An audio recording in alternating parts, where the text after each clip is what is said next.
Bon dia, classe de quart! Avui estudiarem la segona part de la revolució industrial, o els aspectes que no estudiarem l'altra classe virtual, no? Val.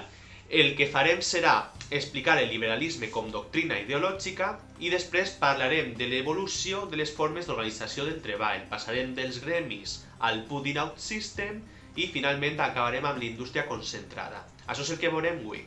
Al segle XVIII naix una teoria o una doctrina econòmica que no té cap relació amb la religió ni amb la moral, que no està subordinada a la religió o a la moral, és el liberalisme. Val? El liberalisme té una sèrie de principis o idees que el sustenten. La primera d'elles seria que els individus, quan perseguissin el seu profit individual, el seu interès individual, que pot ser senzillament l'ànim de lucre, la voluntat d'enriquir-se, estan contribuint al progrés econòmic, al progrés de l'economia. Per a que això ocorrega, ha d'haver-hi certes condicions. Primer, que estiga totalment garantit el dret de propietat privada. Segon, que estiga garantida la capacitat o el dret de producció i de comercialització, que qualsevol individu puga produir determinats béns i després comercialitzar-los. I després que hi hagi igualtat davant la llei, a acabar amb els privilegis de l'antic règim, que determinades persones, pel seu naixement, pel seu origen, la noblesa, no tinguen privilegis que facin que hi hagi una competència injusta amb altres persones, com per exemple la burgesia, que no tenen privilegis de naixement.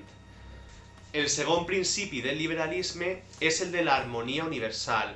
Això és un poc el que dèiem abans, no? Que quan un individu perseguís el seu interès individual, al final contribuís a que tota la societat progresse econòmicament. D'alguna manera s'equilibren tots els interessos dels diferents individus i tota la societat, el seu conjunt, progressa econòmicament. És molt discutible. En qualsevol cas, n'hi havia Adam Smith, un gran pare del liberalisme econòmic, parlava de la mà invisible. N'hi havia una espècie de mà invisible en l'economia que feia que tot es regulara, que tot s'equilibrara i que tots aconseguiren els seus interessos. Després tenim el de que s'ha de garantir el lliure joc de l'oferta i la demanda. Val? Si n'hi ha un agent extern, l'Estat, que intervé per a regular l'oferta i la demanda, això no funciona correctament i al final s'arriben a solucions poc competitives o que fan que un país tinga feblesa davant d'altres.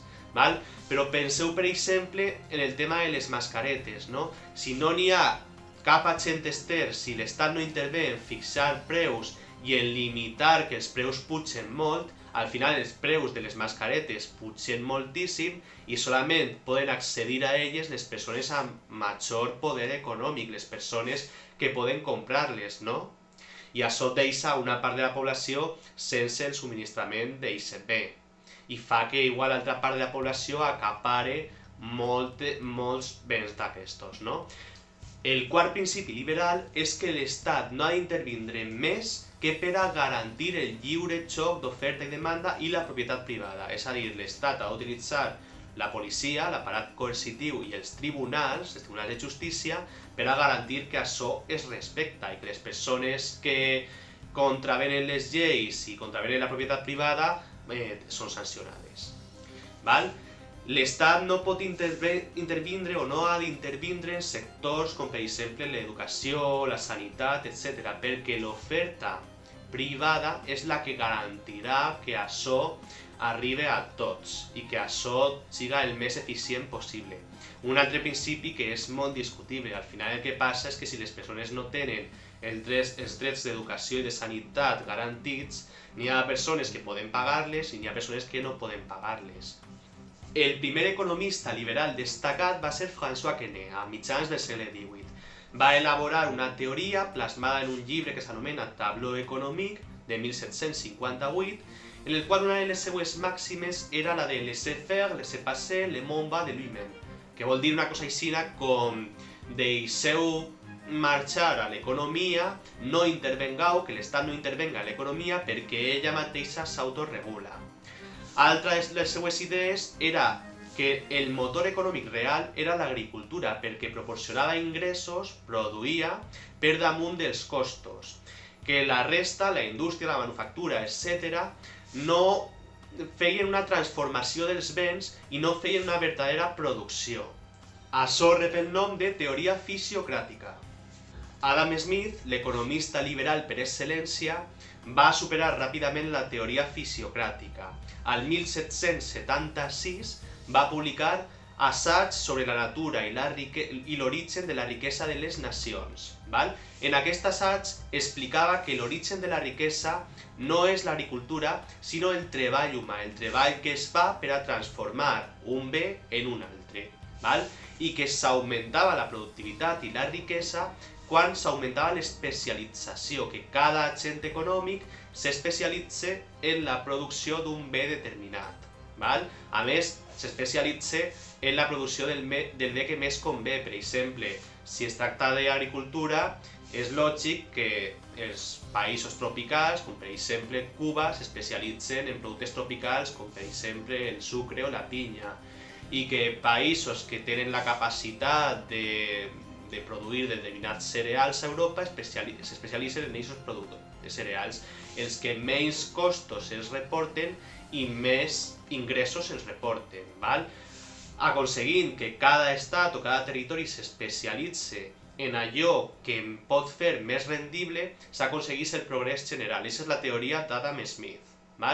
Per altra banda, Adam Smith també va parlar de les funcions de l'Estat. Explicava que les funcions havien de ser les que hem esmentat abans: garantir l'ordre natural amb la policia i amb la justícia, defensar les fronteres exteriors dels atacs d'altres nacions i fer les obres que la iniciativa privada no fa. És a dir, ja començava a posar un xicotet parche al liberalisme més extrem o més pur.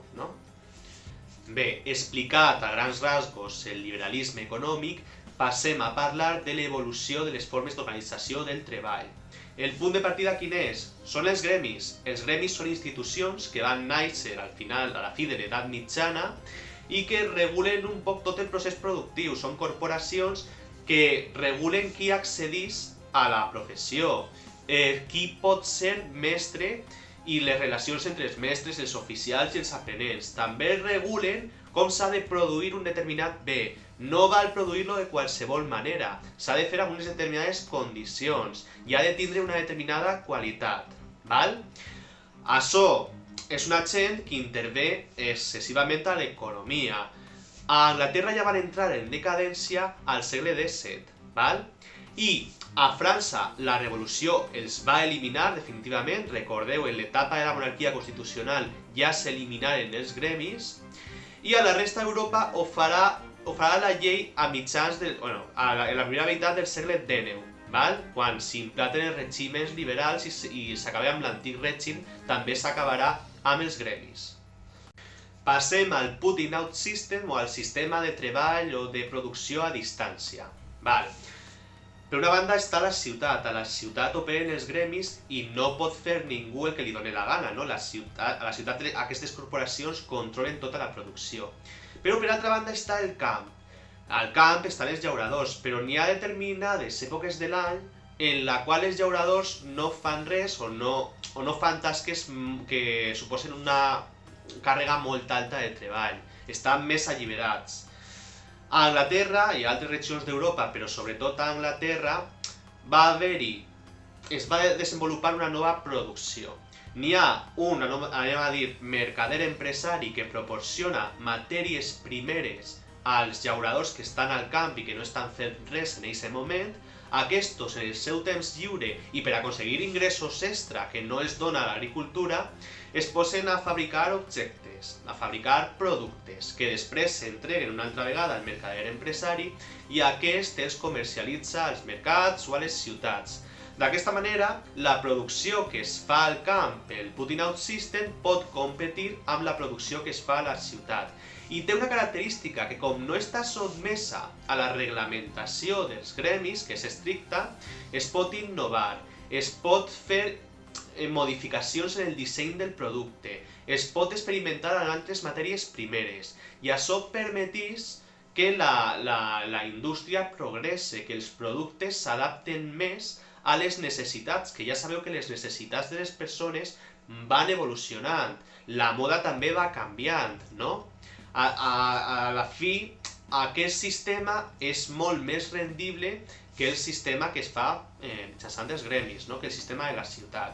Es considera un pas previ a la industrialització o a la concentració de la producció en fàbriques. Es parla de protoindustrialització. Bé, anem a dir això, que és un pas previ a la revolució industrial.